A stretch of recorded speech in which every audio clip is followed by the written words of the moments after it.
महर्षि विश्वामित्र हिंदू पौराणिक कथाओं में एक अद्वितीय स्थान रखते हैं, जो केवल अपनी तपस्या के लिए नहीं बल्कि एक राजा से एक श्रद्धेय ऋषि बनने के लिए भी जाने जाते हैं। आइए उनके जीवन और विरासत के बारे में जानते हैं। विश्वामित्र नाम का अर्थ ब्रह्मांड का मित्र है। विश्वामित्र हिंदू पौराणिक कथाओं में एक व्यक्ति के रूप में उभरते हैं, जो राजघराने और अध्यात्म के क्षेत्र में बहुत ही चर्चित हैं।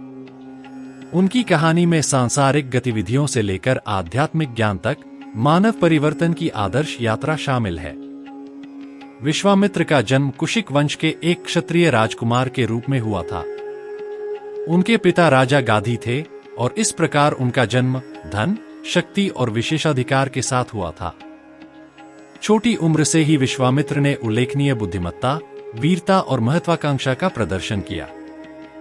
उन्हें युद्धकला, शासन और कूटनीति की कला में प्रशिक्षित किया गया, जिससे वे एक शासक के रूप में अपनी भावी भूमिका के लिए तैयार हो सके।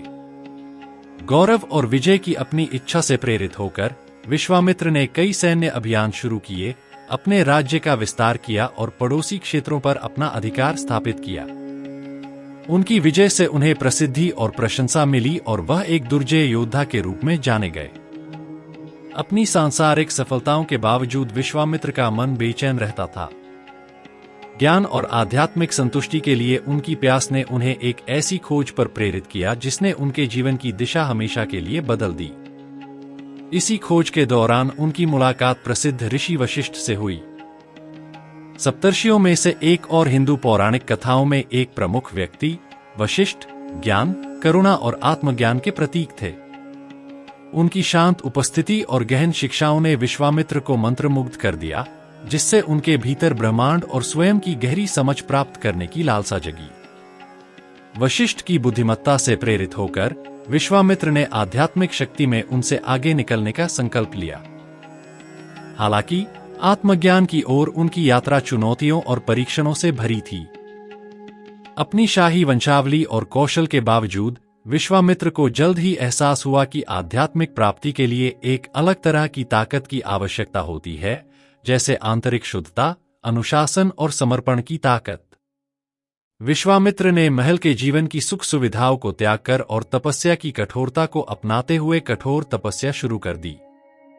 उन्होंने अपने अहंकार पर विजय पाने और अपने नश्वर अस्तित्व की सीमाओं को पार करने के लिए दृढ़ संकल्पित होकर खुद को गहन ध्यान, उपवास और आत्मत्याग के अधीन कर लिया। जैसे जैसे विश्वामित्र अपनी आध्यात्मिक खोज में गहराई से उतरते गए, उन्हें प्रलोभनों और व्याकुलताओं के रूप में विकट बाधाओं का सामना करना पड़ा। उनके ध्यान को बाधित करने और उनके संकल्प का परीक्षण करने के लिए देवताओं द्वारा दिव्य अप्सरा मेनका को भेजा गया था। मेनका की सुंदरता और आकर्षण ने विश्वामित्र को मोहित कर लिया, जिससे उनकी इच्छाएं भड़क उठीं और उनकी आध्यात्मिक यात्रा के पथ से विचलित होने का खतरा पैदा हो गया। हालांकि विश्वामित्र की आंतरिक शक्ति और दृढ़ संकल्प अटल साबित हुए।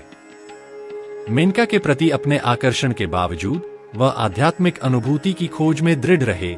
उन्होंने उसे अपने संकल्प का परीक्षण करने के लिए इसे एकमात्र भ्रम के रूप में पहचाना।